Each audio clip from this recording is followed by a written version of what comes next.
New leadership atop the Ohio Democratic Party. Ahead on Face the State, former state representative Kathleen Clyde is the new chairwoman of the party. She joins me in studio this morning to talk about the direction of the ODP under her leadership and the focus of the party heading into a critical statewide election cycle.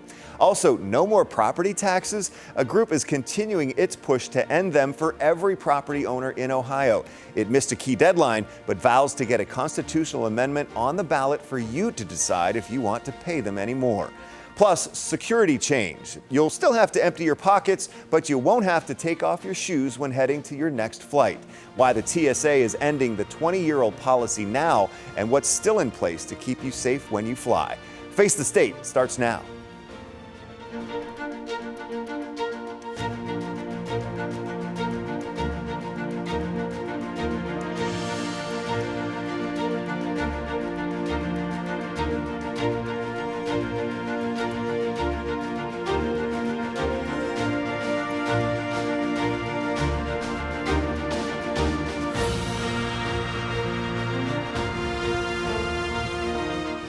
Thanks for joining us for Face the State. I'm Doug Petcash. Ohio is entering a critical election cycle. Candidates are getting into the races for the major statewide offices, including governor, secretary of state, attorney general, and auditor, plus the state senate and house races.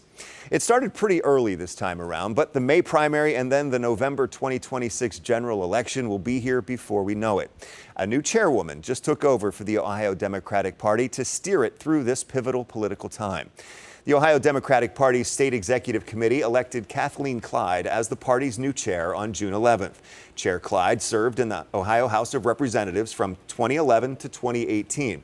She then served as Portage County Commissioner for 2 years. She co-chaired President Biden's 2020 campaign here in Ohio, and most recently, she served as the senior director of the Rise Together Innovation Institute, a nonprofit focused on advancing racial and economic justice. It is based in Columbus. Joining me now as she begins her second month from the election date in this new role is Ohio Democratic Party Chairwoman Kathleen Clyde. Chair Clyde, thanks for being here today. I'm really glad to be here. Thanks for having me, Doug. So how's it going? I guess it's brand new. It's been great. I am just getting started, but I'm looking forward to putting the plans in place that I talked about when I was running for chair.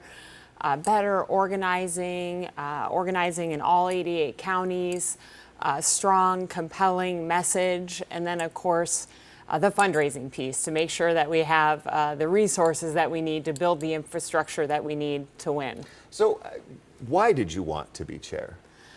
I wanted to be chair because I believe in this state and I believe in Democrats and the opportunities that we face. I have run in tough races in Ohio, so I know what it takes to build trust, to build our brand back, and to win in tough territory in a tough state. We have a great opportunity ahead of us in 2026, and I wanted to get back into the political mix and help Democrats do that and see new leadership in our state. It's time. What would you say your philosophy is? My philosophy, a great question, is really about leaving no stone unturned, making sure that we are talking to voters in all parts of the state. We can't ignore any county, any territory, but we need to have a specialized, localized strategy. We need to talk to rural voters about issues that are important to them and be visible in their communities. We've had a lot of gains recently in the suburbs in Ohio, and we need to be visible in those communities and continue that momentum. Unfortunately, we've lost a little ground in our urban counties in Ohio. That's our base. That's where we still run up the numbers, but we need to run out the turnout numbers as well. So be working a lot on that issue. Mm-hmm. Also believe we need to have a compelling message, not just talking about what we're against and what Republicans are doing wrong, but what our leadership looks like and how it benefits Ohioans and working families going forward. I had that as a question. Does the messaging need to change, and how you do that? Seeing, the slide kind of, especially in the big races where the gap with the Republican victories has grown.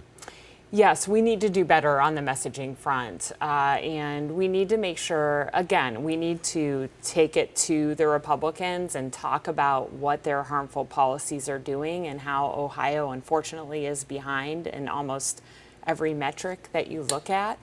But we also need to talk about how does that change with Democratic leadership? What do Democrats do when they're in power? We have great Democrat leaders across the state, whether they're mayors, whether they're state legislators, county commissioners, as I was. And we need to talk about what that leadership looks like and how it benefits working families in Ohio. You know, back in the 90s with Bill Clinton and then James Carville, you know, it's the economy, stupid, right? They focused on that so much. And a lot of people have talked now about, you know, the Republicans have been focused on the issues that affect people's wallets per se. Do the Democrats need to shift, like, point more in that direction and not focus so much on social issues? How do you parse that out? Well, I feel like Republicans are maybe focused on billionaires' wallets and not average, everyday working families. And that is really the bread and butter of Ohio Democrats and of Democrats across the country and in our state.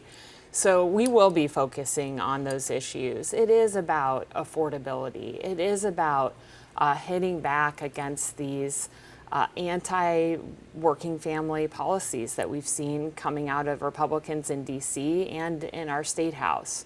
Whether it's tax cuts for billionaires, whether it's a handout to the billionaire Browns owners, those are issues that we'll be talking about and making sure that Ohio voters know that we stand for them. And what would you say is the key thing to help Ohio voters, Ohio working families?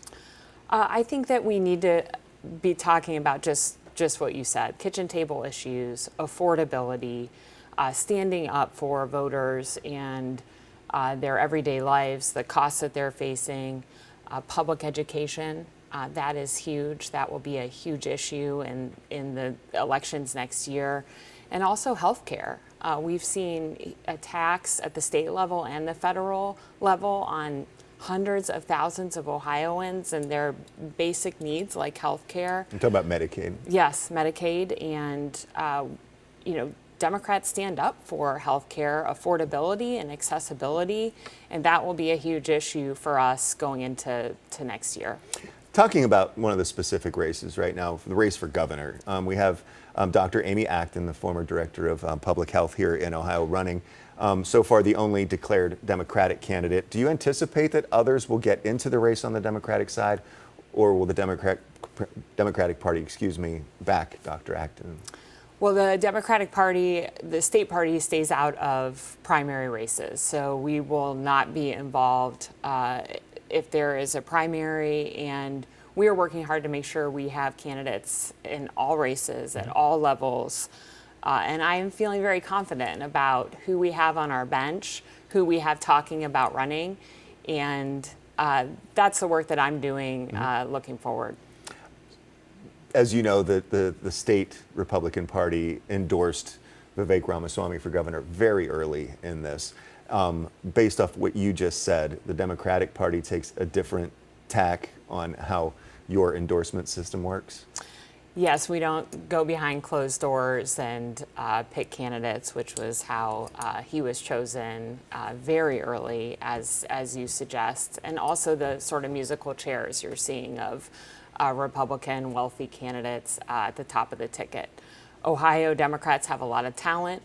We have an open process. We have a lot of great conversations happening, and I expect you'll be hearing very soon announcements from candidates to fill out our ticket, and we will be looking strong heading into 2026. How do you combat an early endorsement for Vivek Ramaswamy, and the fundraising that he's been able to pull in so far, almost $10 million in the last report? Well, I have a strong track record of fundraising myself. I broke records in my races. You run for Secretary of State, Secretary of State, right. Raised more than any Democratic Secretary of State candidate ever raised.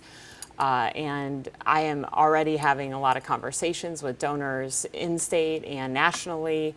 They are excited about Ohio. They know about our opportunities. And I feel like we're in a great position as the Democratic Party to have the resources that we need to fight and to win. So we should be looking for more announcements of candidacies coming up. Yes, that's right. Again, it's up to the candidates themselves Sure. to have their announcements and make their decisions, but we are having a lot of conversations, and again, we have a lot of talent, and I feel great about where we're going to be very soon. That good segue into just what is your assessment of the Democratic Party statewide right now?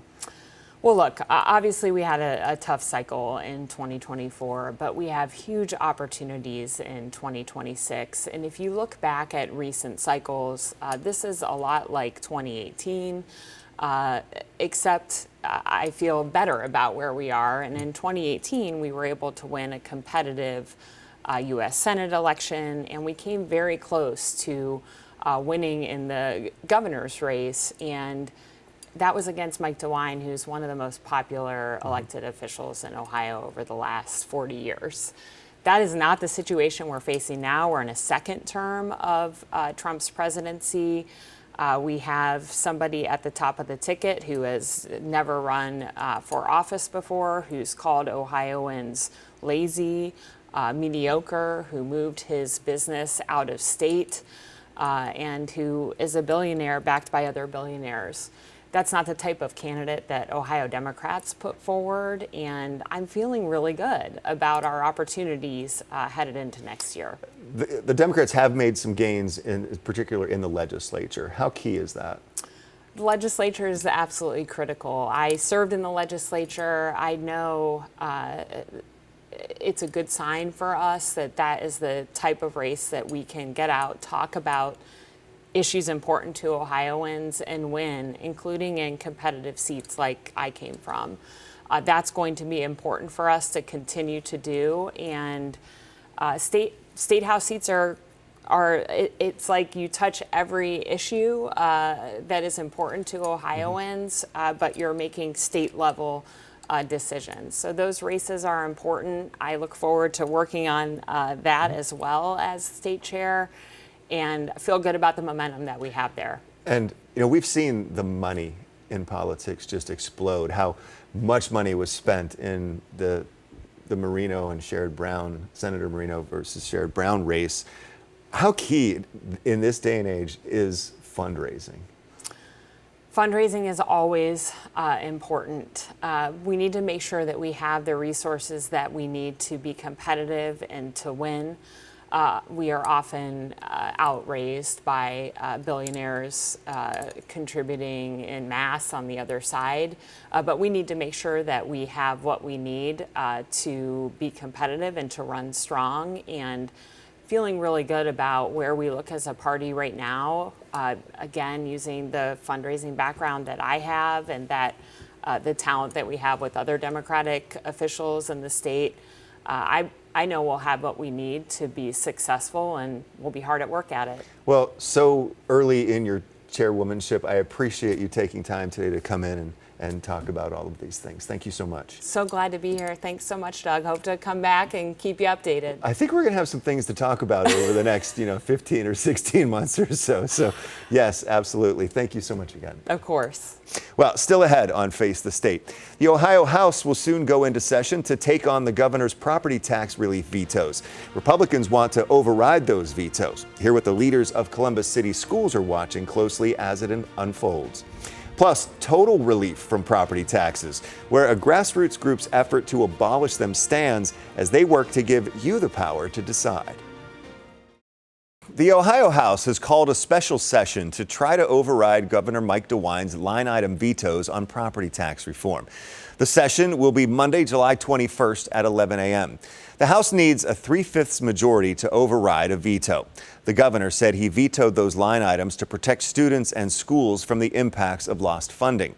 An interesting side note, the House will meet in the Senate chambers because of work being done on the air conditioning in the House side of the State House. In a statement, Democratic House Minority Leader Dunny Isaacson said, quote, "If Republicans were serious about real property tax relief, they wouldn't pass the buck. They would use this session to vote on bipartisan, common sense solutions that would make a real difference."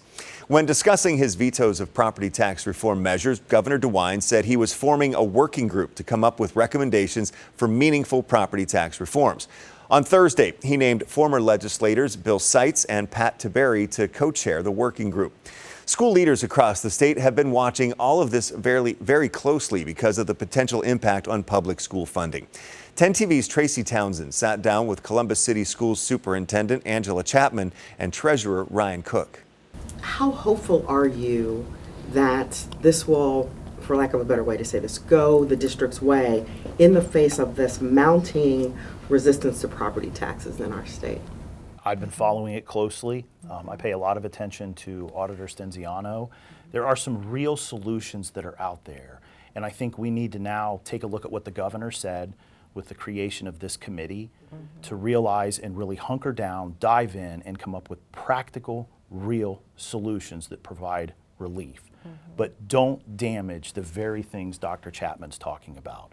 Educating students, local control, not just for school districts, but municipalities across the state. So I think we have an opening here to begin to work together on concrete, tangible, real solutions. We're hopeful, right? Because we also recognize that we can't continue shifting that burden to our taxpayers. Now, this all comes at a time when a grassroots group is continuing its effort to abolish all property taxes in Ohio. They won't be able to take their case to the voters this year because they missed a key deadline, but say they are not going away nor backing down. Sherry Smith loves her East Columbus home and the flowers she's planted over the last 25 years. You know why I love lavender? But over the last 10 years, she says her property tax has nearly doubled to $600 every 6 months. What would it mean to you to get some property tax relief? It would mean that I could go to a grocery store and not have to keep handing things back to the cashier and saying, I can't afford this right now. I can't afford this. A grassroots group is pushing a measure to make Sherry's and every other property owner's property taxes $0. Volunteers are collecting signatures to put a constitutional amendment abolishing property taxes in Ohio on the ballot in 2026. We have collected petitions from 76 of the 88 counties. Brian Massey sits on the 5-member committee organizing the effort. He says they believe homeownership is the foundation of freedom. Right now, with the complex property tax system that we have, taxing us on unrealized gains, people are finally tuning in that we're merely just renters from the government. The group missed the July 2nd deadline to turn in more than 400,000 valid voter signatures to the Secretary of State to put the amendment to voters this year. So they're setting their sights on next year. We're not going to go away. We're serious about this. This is not just a pie in the sky. We want our freedom and liberty, and that starts with home ownership. Massey says the group is not opposed to paying taxes, but wants property taxes shifted to sales or income taxes or fees for service, such as fire protection. When asked about the proposed amendment in May, Governor Mike DeWine expressed reservations. Well, I don't know how you abolish property tax completely without raising other taxes. I mean, this is a significant way that we fund our schools. You know what? I understand those people's frustration. Sherry Smith would love some property tax relief, but says abolishing them would be a step too far. And I knew it was going to quite possibly take money away from schools, take money away from the fire department, the police department, teacher. That's unacceptable to me. Now, again, the Ohio House will be in session on July 21st to consider overriding Governor DeWine's property tax relief line item vetoes. Meanwhile, another grassroots group suffered a setback last week in its effort to put an equal rights amendment on your ballot. The Ohio Ballot Board voted 3-2 along party lines to separate a proposed constitutional amendment into two. The group Ohio Equal Rights proposed an amendment to prohibit discrimination based on race, religion, sexual orientation, disability, and a dozen other categories. The protections would apply to housing, education, health care, and employment. Supporters also want to repeal Ohio's constitutional ban on same-sex marriage.